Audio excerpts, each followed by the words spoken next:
Shalom saudara, salam sejahtera dalam kasih Tuhan kita Yesus Kristus. Kebenaran hari ini 16 April berjudul Mengarahkan Hidup. Kebodohan banyak manusia hari ini adalah tidak mengerti apa hidup itu. Mereka hanya mengerti apa kebutuhan fisiknya, tapi tidak mengerti apa manusia itu.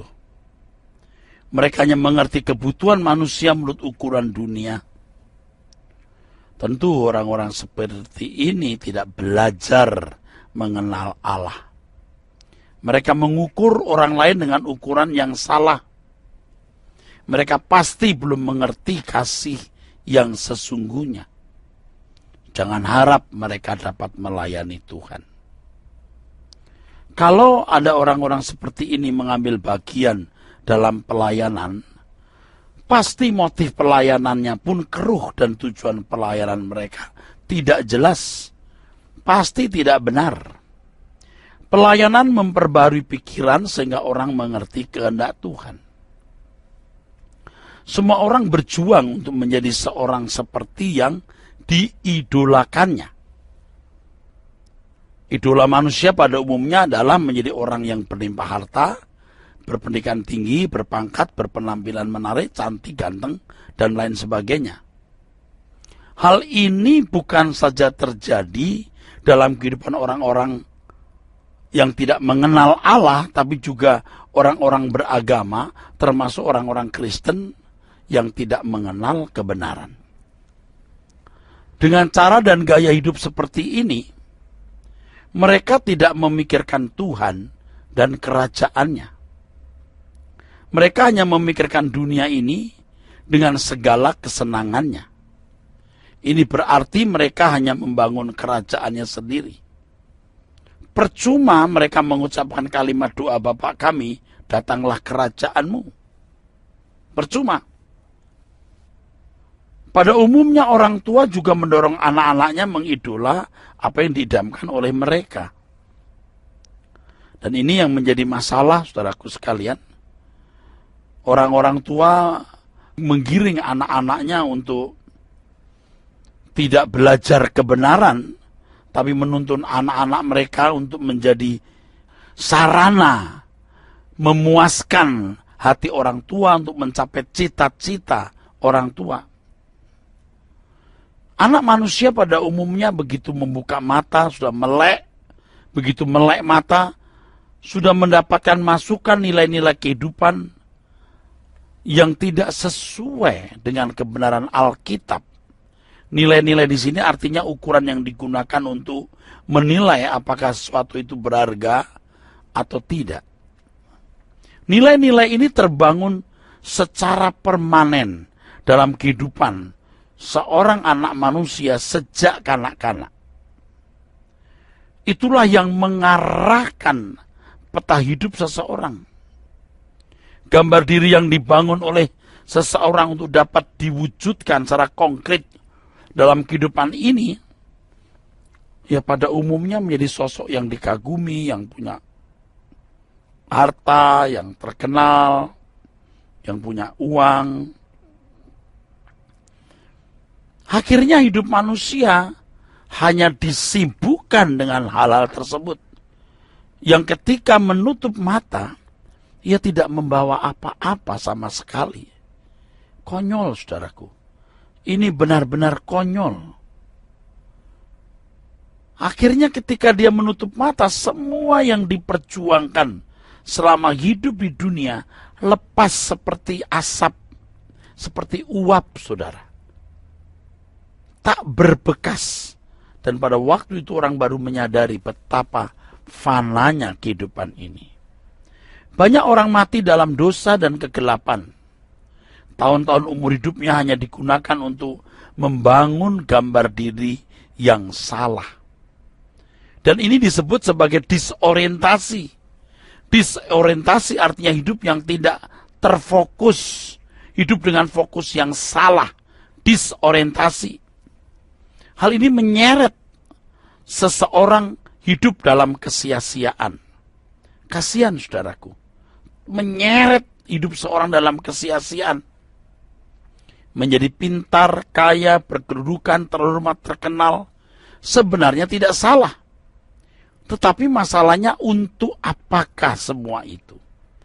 Ya tentu seperti yang saya sudah kemukakan, bahwa kita harus menghargai anugerah yang Tuhan berikan.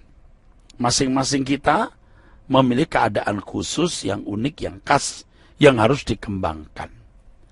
Tentu dengan mengembangkan potensi yang dimiliki, seseorang menjadi pintar, kaya, berkedudukan, terhormat, bisa juga terkenal. Tetapi semua itu bukan untuk memuaskan ambisi pribadi. Semua itu bukan untuk memuaskan ego.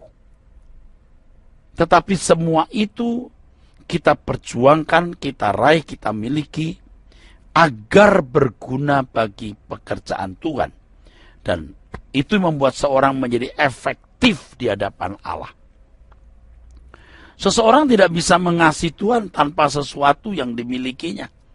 Tidak cukup dia berkata, aku mengasihi Engkau Tuhan, hanya dengan mulut. Tapi harus dengan tindakan, dengan karya nyata yang membuat pekerjaan Tuhan diuntungkan. Jadi kalau prestasi kehidupan ini hanya untuk supaya dikagumi manusia lain, dan berharap di dalamnya mendapatkan kebahagiaan, ini suatu penyesatan. Sesat. Tuhan Yesus mengatakan dengan jelas apa yang dikagumi manusia dibenci oleh Allah. Jadi kalau orang mencari sesuatu, memburu sesuatu yang di balik itu dia berharap dapat dikagumi, ia membuat dirinya sebagai musuh Allah. Allah membenci hal itu. Loh, kok saudara sukai? Bagaimana? Apa yang dikagumi manusia dibenci oleh Allah. Dan hidup manusia tidak tergantung dari kekayaan. Biasanya orang merasa bisa dikagumi kalau terkenal, hebat, kaya, berkedudukan, berpangkat. Jangan meraih hal itu demi kekaguman. Allah benci tindakan itu. Alkitab mengajarkan agar orang percaya tidak boleh menjadi sama dengan dunia. Artinya, saudaraku, cara berpikir kita harus berbeda. Harus sangat berbeda. Kalau gereja sendiri membanggakan prestasi manusia secara keliru, misalnya menghormati orang kaya, membanggakan gelar dan lain sebagainya, maka jemaat juga ikut menjadi sesat. Dan sering kesaksian-kesaksian dalam gereja ternyata mengarah kepada hal tersebut. Mengarah kepada hal tersebut. Bersaksi bahwa dia sudah sukses, lulus di luar negeri, dapat gelar, jadi juara. Kalau untuk lingkungan remaja pemuda barangkali bisa dimengerti supaya bisa memberi motivasi. Tapi kalau orang-orang tua harus diajari hal seperti itu, ini pembodohan. Sukses-sukses dunia seperti bisa bergelar, dapat juara, itu juga bisa dicapai oleh orang-orang di luar Kristen. Oleh seorang artis misalnya, bisa mendapatkan trofi, hadiah, juara, reward khusus. Orang dunia juga bisa. Jadi jangan menyamakan sukses seperti itu yang tidak bisa dicapai orang dunia adalah kesempurnaan seperti Kristus. Dengan pola pikir anak Allah yang agung, itu yang penting, saudaraku. Kalau hal-hal duniawi tidak usah dibanggakan di gereja. Itu malah menyesatkan dan membuat atmosfer berpikir orang Kristen menjadi rusak dan salah. Ya, Tuhan berkati saudara sekalian. Sola Gracia.